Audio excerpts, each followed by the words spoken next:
وما كنا لنهتدي لولا أن هدانا الله والصلاة والسلام على أشرف الأنبياء والمرسلين شفيع ذنوبنا وطبيب نفوسنا وحبيب قلوبنا أبي القاسم المحمد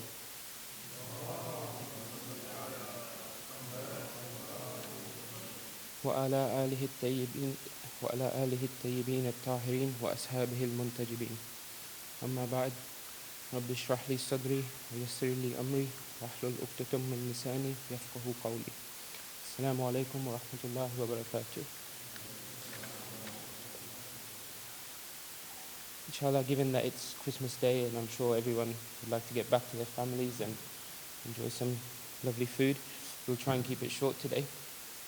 So I thought that given that the local community around us is commemorating the birth of Jesus, and also within our own Muslim community over the past couple of days or the next coming days, we'll also be celebrating the birth of our beloved Prophet sallallahu alaihi wasallam. Then I think that it's befitting that we talk a little bit about their two characters. And we know that both of them came as messengers to the world. They came bearing a message, but it's important for us to ask what was the essence of the message that they were bringing. The essence of the message was to simplify religion for the people. If we look into our own history, if we look into the Bible as well, we will see that this simplification is something that was a common theme throughout. They wanted to make religion into something that was easy to follow for people, something that was easy for them to implement into their daily lives. There is no need to have a complicated religion that is difficult to follow. Allah mentions this theme in the Quran, and it's a recurring theme several times, where He states, يُرِيدُ اللَّهُ بِكُمُ الْيُسْرَ وَلَا يُرِيدُ بِكُمُ الْعُسْرَ. Allah desires ease for you, and He does not desire hardship for you. He also states, وَمَا جَعَلَ عَلَيْكُمْ فِي الدِّينِ مِنَ الْحَرَجِ, that He has not placed upon you in religion any difficulty. So we have to ask ourselves, why are we making our own religion difficult? Allah desired it to be easy. We find the same theme in the Bible as well. If we look into the Bible, we will see that there are 613 commandments in total. However, when Jesus is pressed by His followers and they ask Him, what is the greatest commandment in the law? He responds to them, that you shall love the Lord your God with all your heart, with all your soul, and with all your mind. This is the great and first commandment. And the second is like it. You shall love your neighbor as yourself. This summarizes the essence of the religion, the essence of all 613 commandments, into just two simple, easy to follow commandments. The very same principle is also reiterated by our own Prophet when he is asked by his companions, what is the essence of religion and what does submission to God mean? He responds that religion is encompassed in two things. Give the right of God to God and give the right of the other to the other. Somebody who is able to love God with all their heart, with all their mind, and with all their soul will align themselves into doing that which is pleasing to God. Somebody who loves people and treats them the way that they would like to be treated, by priority, is not going to steal from them, is not going to cheat them, is not going to fight with them. They would automatically become giving and caring towards one another. In these two principles, both Jesus and the Prophet have encapsulated the essence of religion that they were trying to spread. They go hand in hand. It is not possible to achieve the pleasure of God at the expense of the duty towards fellow people. Now we see this in the Prophet. At no point did the Prophet sacrifice one for the other. He never withdrew himself from society in order to pursue his spiritual development. The two always went hand in hand. Even at the point when people would throw rubbish on the Prophet, he would bear it and carry on. At no point did he ever give up. It was this love for the people that the Prophet had that pushed him on. We see that even with the followers of Jesus, they were consistently asking him to produce miracles, so that they may be sure that he is a prophet. However, when we look into it, we find that eventually he was able to transform their minds. Eventually, they stopped seeking miracles from him, and they reached a point where they asked him, "Teach us how to pray." He awoke the love for God inside them, and he pushed them towards it. Now, at the moment, we're in the season of Christmas. It is a season of giving and goodwill in the society that is around us. The month of December is the month in which charities collect the most compared to other months throughout the year. This charity has been spread in the remembrance of Jesus. We find in some areas that in this month, the food banks have more food than they can distribute. And now they're trying to find new ways of distributing the foods to areas where there is less. As citizens of this country, we should be fully taking part in this season, which is fully in line with the teachings of our Prophet. Giving charity doesn't have to be giving money. The Prophet has said that the believer's shade on the Day of Judgment will be their charity. And when the Prophet's companions questioned him about charity, the Prophet said that everyone must give charity.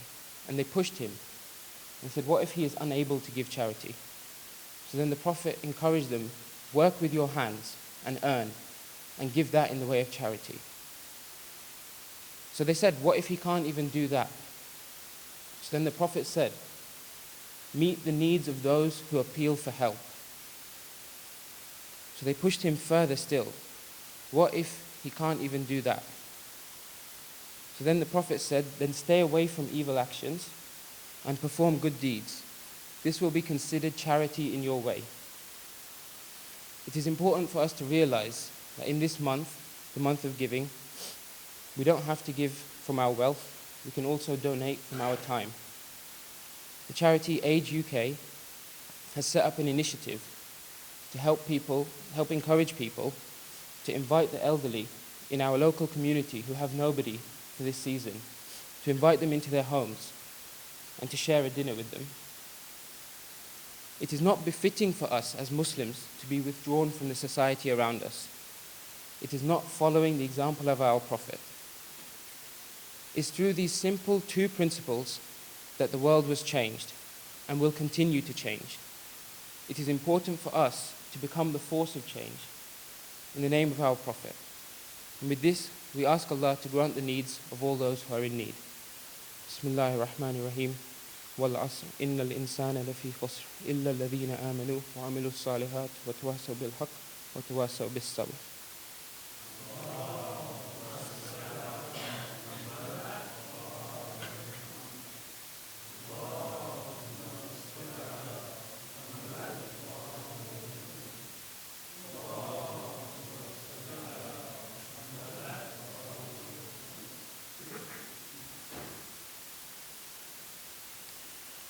Bismillahir Rahmanir Rahim. One of the greatest achievements that the Prophet was able to make in his lifetime was that he was able to bring the relationship of people to their Lord down to a personal level. He removed all obstacles between the individual and God. The society that the Prophet lived in was steeped in pagan practices.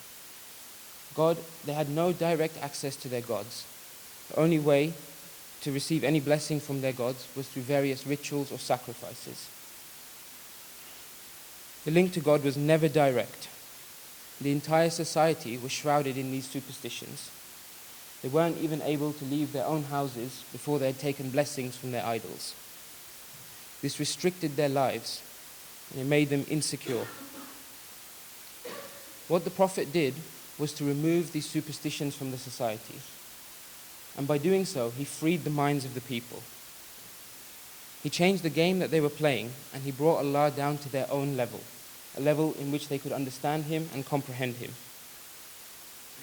Allah was no longer reserved for the rich and the powerful or the scholars. He had equal access to everybody.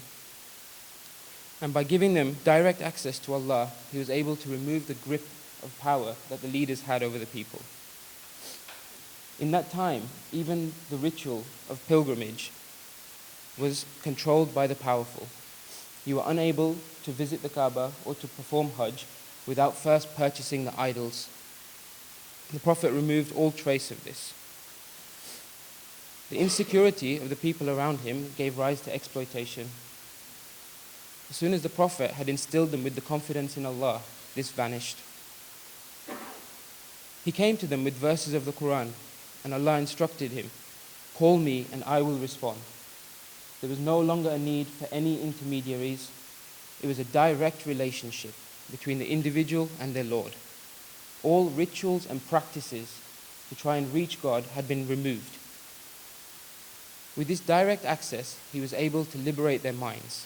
He set them free from the system that they'd become trapped in. Once their minds were free, it is then that they were able to flourish. They became a people who had such faith and such reliance on Allah that they were able to leave everything behind and place their full trust in their sustenance on Allah. When He provided for them, they would be thankful. And when He withheld from them, they would still be thankful. Look at what the Prophet instilled into these people. He said to them, فَأَيْنَمَا تَوَلُّوا فَثَمَّ وَجْهِ اللَّهِ, and everywhere that you turn is the face of Allah. They would leave their houses and their property without thinking twice. When the time came for Hijrah, they did not hesitate to leave everything they owned behind. All their property, all their wealth, all their family. They left it behind in full trust and reliance on Allah, something which they were previously unable to do. They were no longer shackled by the superstitions of their previous society. Now, one of the forms that the message of the Prophet took was salah. He was able to encapsulate the essence of his teaching into salah. And it was through this that he was able to forge a personal relationship between the individual and their Lord. It became their link to God, and it was not performed merely as a formality for them. It was their direct communication with Allah without having any intermediary present. And that is why it was so effective in transforming their minds and opening them up. It was a simple prayer conducted 5 times a day that was able to transform these people totally. The Quran mentions the benefit of salah. Inna salata tanha anil fahsha'i wal munkar. However, what has it become for us today? Today it has become a formal, ritualistic practice. The same salah that was able to liberate the people of the Prophet and free them from their superstitions, for us has become a formality. The Prophet has said that praying 2 rakats in a calm state is better than praying often but without the presence of mind. We need to be focused and attentive as to what we are doing in order to realize the benefits of salah, the same benefits that the people around the Prophet managed to attain. There's a narration from the 5th Imam in which he said that at times only 1/3 of the prayer ascends, at other times 1/4, and sometimes 1/5. Only that portion of your prayer ascends which was conducted with mindfulness and concentration. If we couple this with a few more narrations, then we can begin to understand the benefits of salah. The 6th Imam also said, when he was asked, how do we know when our prayers have been accepted? And he said that if your prayer has prevented you from committing an evil action, then it has been accepted. And in another narration, he said that the benchmark of all your deeds on the Day of Judgment will be your salah. If your salah has been accepted, then all of your actions have been accepted. If we couple the two together, then we'll find that the salah, we know our salah has been accepted if it has prevented us from committing wrong. And that prevention from committing an evil action is the same thing that every single one of our actions will be judged with on the Day of Judgment. It is important for us, therefore, to be focused and attentive when we are praying, to fully realize the benefits of what we are doing. We need to achieve the same benefits that the people around the Prophet were able to achieve. It is our time to be in the presence of Allah, and let us not waste the opportunity. We'll close with one final narration of the Prophet. He said that the prayer of a person, in reality, is a light in his heart. So whoever wishes can illuminate his heart through prayer. With this in mind, we then ask Allah to assist us in becoming more aware of Him in our salah. We ask Him to keep us focused and attentive so that we may realize the benefits, both immediately and in the hereafter. And I wish you all blessings on the birth of Jesus and our beloved Prophet Muhammad. Allahumma salli ala Muhammadin al-Mustafa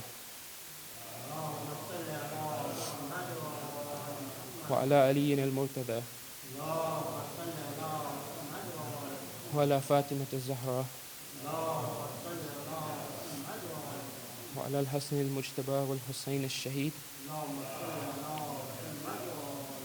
wa ala Ali ibn al-Husayn wa Muhammad ibn Ali wa Jaffer ibn Muhammad wa Musa ibn Jaffer وعلي ibn Musa ومحمد ibn Ali وعلي ibn Muhammad والحسن ibn Ali